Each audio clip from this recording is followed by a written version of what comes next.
Imagine waking up every morning knowing that somewhere in the world, a single button could end life as you know it. You go to school, watch movies, listen to the radio, and read newspapers, but behind all of it is a quiet fear. A fear that two powerful enemies are staring each other down, armed with weapons so destructive they could destroy the entire planet. No battles are being fought directly between them, yet the tension never stops. This was the reality for millions of people during one of the most dramatic periods in modern history. This was the Cold War. The Cold War was not a traditional war with constant fighting between armies on a battlefield. Instead, it was a long period of tension, fear, competition, and rivalry that lasted for decades. It began after World War II and shaped politics, economies, cultures, and everyday life across the globe. To understand the Cold War, we must first understand what the world looked like at the end of World War II. World War II ended in 1945 after causing massive destruction and loss of life. Cities were in ruins, economies were broken, and millions of people were dead or displaced. However, out of this destruction emerged two very powerful countries. One was the United States of America, and the other was the Soviet Union. These two nations had fought on the same side during World War II, helping to defeat Nazi Germany. But even though they were allies, they did not trust each other. The United States believed strongly in democracy, where people vote for their leaders, and in capitalism, where businesses are privately owned and people can make money through trade and investment. The Soviet Union believed in communism, where the government controls most property and industries, and the goal is to create a society where everyone is equal. These ideas were very different, and both sides believed their system was the best way for the world to live. After World War II, Europe was weak and struggling to recover. The United States feared that poor and desperate countries might turn to communism for help. To prevent this, the U.S. introduced the Marshall Plan, which provided money and resources to help rebuild European countries. Many Western European nations accepted this help. The Soviet Union, however, saw the Marshall Plan as a way for the U.S. to spread its influence. It refused the aid and forced Eastern European countries under its control to do the same. As a result, Europe became divided into two parts. Western Europe was mostly democratic and supported by the United States. Eastern Europe was controlled by the Soviet Union and followed communist systems. An imaginary line separated these two sides, often called the Iron Curtain. This division became one of the main symbols of the Cold War. One of the most powerful symbols of this division was Germany. After World War II, Germany was divided into two countries. West Germany was supported by the United States and its allies, while East Germany was controlled by the Soviet Union.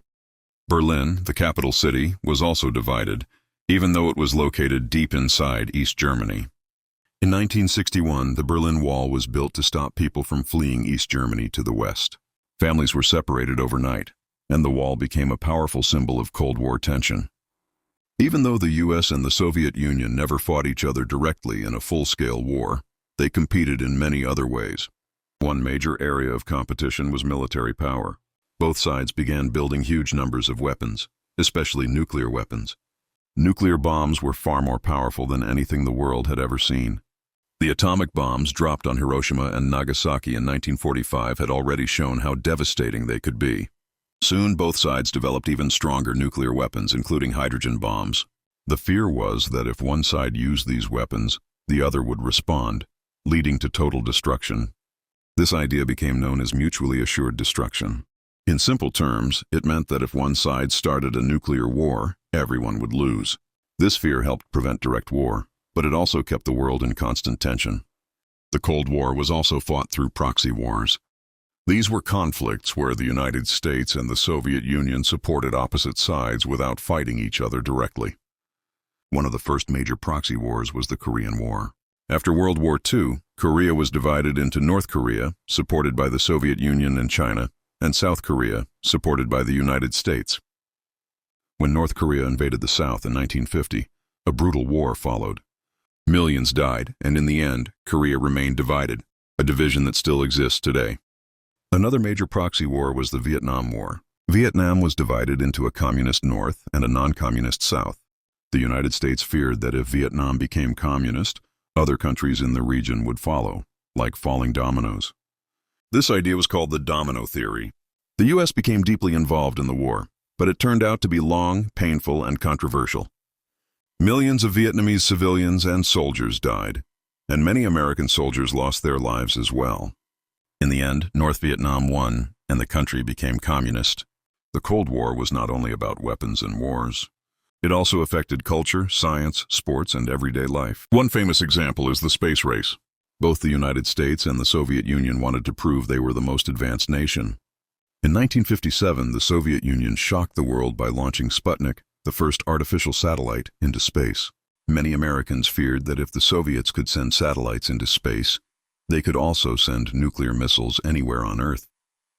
In response, the United States invested heavily in science and education. This competition led to incredible achievements. In 1969, the U.S. achieved a major victory in the space race when astronauts landed on the moon. Millions of people around the world watched as Neil Armstrong took his first steps on the lunar surface.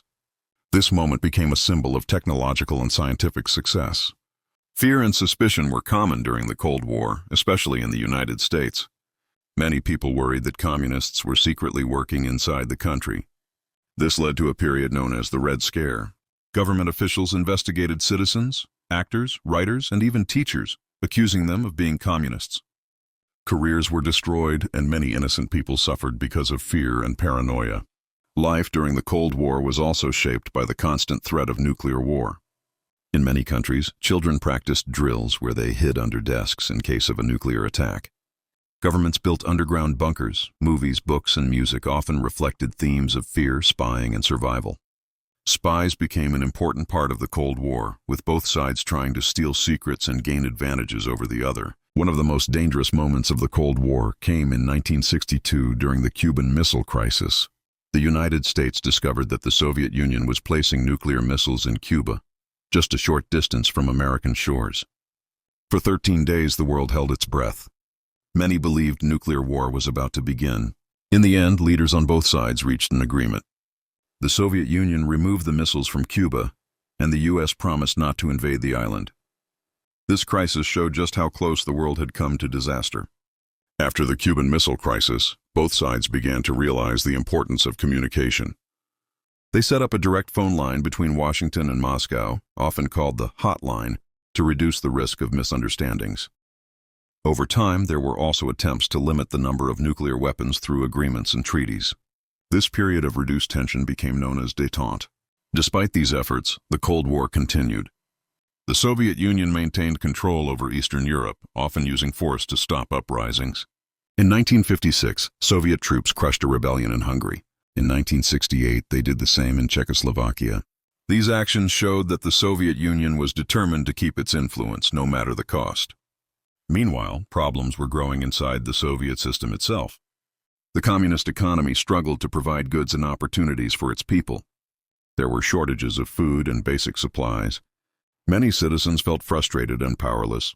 In contrast, Western countries experienced economic growth, consumer culture, and more personal freedoms, which made the differences between the two systems even clearer. In the 1980s, a new Soviet leader named Mikhail Gorbachev came to power. He believed that the Soviet Union needed serious reforms. He introduced policies called glasnost, meaning openness, and perestroika, meaning restructuring. These changes allowed more freedom of speech and attempted to improve the economy. However, they also weakened the government's control. As reforms spread, people in Eastern Europe began demanding change. In 1989, something incredible happened. The Berlin Wall, which had stood for nearly 30 years, was opened. People from East and West Berlin crossed freely, celebrating together. The wall was soon torn down, becoming one of the most powerful symbols of the end of the Cold War. Soon after, communist governments across Eastern Europe collapsed, mostly without violence. In 1991, the Soviet Union itself officially dissolved. 15 new independent countries emerged from its former territory. The Cold War, which had lasted for about 45 years, was finally over. The end of the Cold War did not mean the end of global conflict, but it did change the world in major ways. Many people felt relief, believing the constant threat of nuclear war had passed. The United States emerged as the world's only superpower, while former communist countries began the difficult process of rebuilding their societies. Today, the Cold War still matters because its effects are still felt. Borders, alliances, and tensions created during that time continue to shape international politics. Countries like North Korea remain divided, and nuclear weapons still exist. Understanding the Cold War helps us understand why the world looks the way it does today. The story of the Cold War is a story of fear and hope, rivalry and restraint, mistakes and lessons. It shows how powerful ideas can divide the world, but also how cooperation and communication can prevent total destruction. It reminds us that even without bullets flying, a war can shape generations, influence daily life, and leave a lasting mark on human history. In the end, the Cold War teaches us a powerful lesson. The world came close to destroying itself, not once, but many times. Yet, through caution, dialogue, and sometimes pure luck, humanity survived. It is a reminder that peace is fragile, power must be handled carefully, and the choices leaders make can affect millions of lives. The Cold War may be over, but its story is one we should never forget. Even though the Cold War officially ended, its shadow did not disappear overnight. The world had changed, but people were still learning how to live without the constant rivalry between two superpowers. Old habits, fears, and mistrust did not vanish just because a political system collapsed. Instead, the years after the Cold War became a time of adjustment, reflection, and new challenges. For many countries that had lived under communist rule, freedom brought hope but also confusion. Governments had to change quickly, and economies that were controlled by the state now had to learn how to work in a free market. Some people benefited and found new opportunities, while others struggled with unemployment, rising prices, and uncertainty. The promise of freedom was real, but it came with difficult sacrifices. Russia, which emerged as the largest successor to the Soviet Union, faced especially hard times. Its economy shrank, living conditions worsened for many citizens, and national pride was deeply wounded. Many Russians felt that they had lost their status as a great power. This feeling would later shape how the country saw the world and its place in it. The Cold War might have ended, but the memories of power and rivalry remained strong. In Eastern Europe, countries like Poland, Hungary, and the Czech Republic began moving closer to Western Europe. They joined organizations such as the European Union and NATO, hoping for security and economic growth. While this brought stability to many nations, it also created new tensions. Russia viewed NATO's expansion as a threat, believing that the old enemy was slowly moving closer to its borders. Meanwhile, the United States and its allies believed that democracy and free markets had won a great victory. Many thought this would lead to a more peaceful world. There was a sense of optimism, as if history itself had taken a positive turn. Some even believed that major wars between powerful nations were a thing of the past. However, this hope would soon be tested. New conflicts began to appear, often in regions that had been influenced by Cold War politics. In some places, old rivalries that had been frozen by superpower control suddenly exploded. Civil wars, ethnic conflicts, and regional struggles became more common. Without the clear structure of the Cold War, the world felt less predictable. Nuclear weapons, one of the greatest dangers of the Cold War, did not disappear. Thousands of nuclear warheads still existed, stored in silos and submarines. Although agreements reduced their numbers, the fear of nuclear destruction never completely went away. New countries also sought nuclear weapons, believing they were necessary for protection and power. Spying did not end either. Intelligence agencies continued to gather secrets, but now the focus expanded beyond military threats. Cyber warfare emerged as a new battlefield. Instead of missiles and bombs, countries began using computers to steal information, disrupt systems, and influence public opinion. The tools of conflict had changed, but the struggle for power remained. The Cold War also left deep marks on culture and thinking. Movies, books, and games continued to reflect themes of conspiracy, hidden enemies, and global threats. Stories of spies and secret missions remained popular, reminding people of a time when trust was rare and danger felt constant. Even younger generations who never lived through the Cold War inherited its fears through stories and education. In some ways, the world became more connected after the Cold War. Trade increased, travel became easier, and technology linked people across continents. The internet allowed information to spread faster than ever before. This global connection brought understanding, but it also spread conflict and misinformation just as quickly. Old Cold War divisions still exist in certain places. The Korean Peninsula remains divided, with tension between North and South. The legacy of Cold War politics still shapes relations in the Middle East, Africa, and parts of Asia. Decisions made decades ago continue to affect millions of lives today. Looking back, the Cold War feels like a warning written into history. It shows how fear can push nations to the edge of destruction, and how pride and ideology can divide the world. At the same time, it shows that restraint and dialogue can prevent the worst outcomes, even when trust is low. The people who lived through the Cold War learned to live with uncertainty. They learned that peace is not guaranteed and that power must be handled carefully. These lessons are still relevant today, in a world that faces new threats and old rivalries.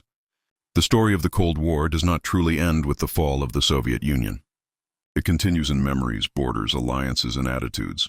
It lives on in how nations treat each other and how people think about power and security.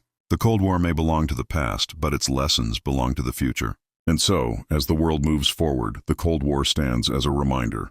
A reminder that silence can be as loud as gunfire, that fear can be as powerful as weapons, and that the choices made in moments of tension can shape history for generations. The world survived the Cold War, not because it was easy, but because destruction was avoided at the last possible moment. That fragile survival is perhaps its most important legacy of all.